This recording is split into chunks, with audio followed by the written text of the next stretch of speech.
mercy on me. Hallelujah. An immediate prayer, a two-word prayer, help God. They didn't go through a long list and a litany of what they had done because God already knew. But this might be my only chance to get to Jesus. And so God, would you have mercy on me? Would you open my eyes? Would you lift me up, God? If you don't do it, it can't be done. And so God, have mercy on me. And I can envision in my mind's eye that Jesus said, wait a minute, I hear an urgent cry. Yeah, the whole multitude around me, but that's a cry that has to be answered right now. And so that's when Jesus stepped in and said immediately, hallelujah, he had compassion on them. He laid his hands on them and asked them first, what would you have me to do? What would you have Jesus to do? Would you have him heal you? Would you have him deliver you? Would you have him raise you? Would you have him save you? Would you have him sanctify you? I just want to see. I want to see God. I want to see like the others see. He laid his hands on them and he said immediately they gained their sight. Thank you, Mr. Blind Man. And he went on their way, praising and praising God. Praising God. And I thought about that a lot of times. We'll ask God for something and he'll answer immediately. But we don't follow God. We come and we get the blessing. And it's back to things as usual. But it said immediately they gave their sight and followed him.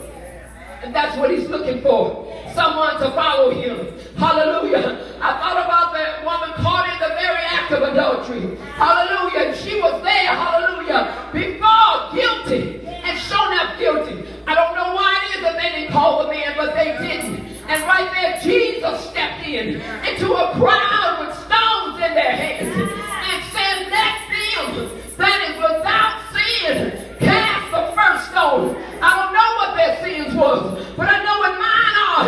And I'd have to drop the rock. I'd have to drop the rock.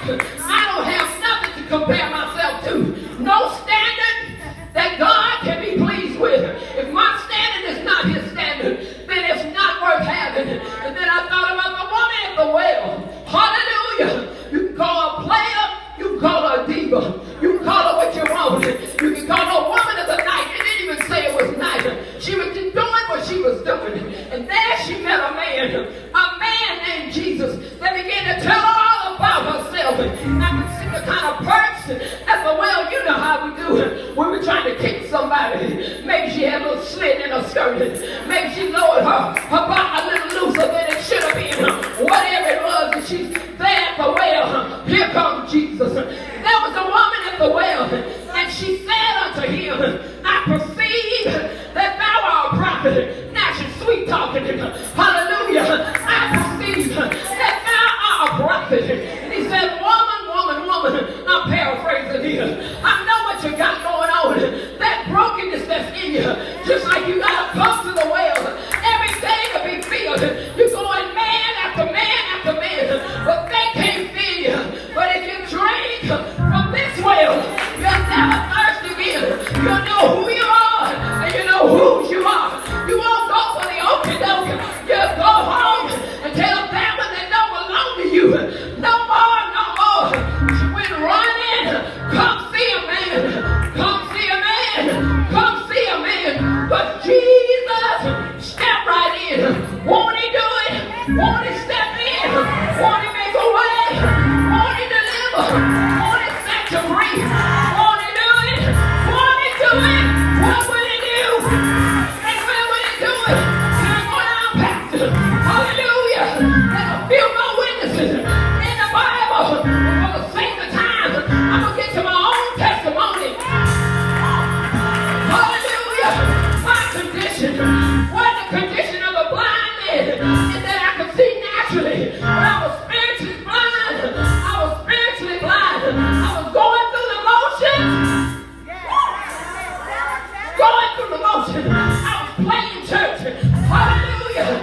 You know how we do when we come in church. I knew when to do, what to do, how to do, and where to do. But one day, I too heard Jesus was passing by. July 29th, 1979. I had on snakeskin pumps. and a rose-colored knit dress. I had on golden earrings and a gold chain. I was in church. I got sick and tired of being sick and tired of me. I said, Lord, if you're really real, like my mom and daddy say, like those that ain't the church, say that you are. I've heard about you. I've heard about you. But I want to know you by myself. And I said, but Lord, you know what this dress costs. And Lord, these are the most expensive shoes I own. So can you just sweetly say me, Lord, I don't want you rolling me all on the floor.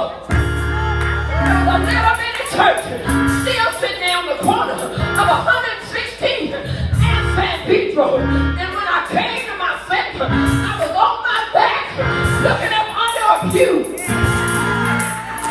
You can't tell God how to save you, when to save you, or what to do. And he rolled me from the front of the church to the back of the church. He rolled me until all the lion left. He rolled me until all the desires were leaving. The lust. Hallelujah. He snapped right into my mess. I took it to the stinky stuff, just like Lazarus. He said, take me the way you laid him down. I took him into my brokenness. I took him into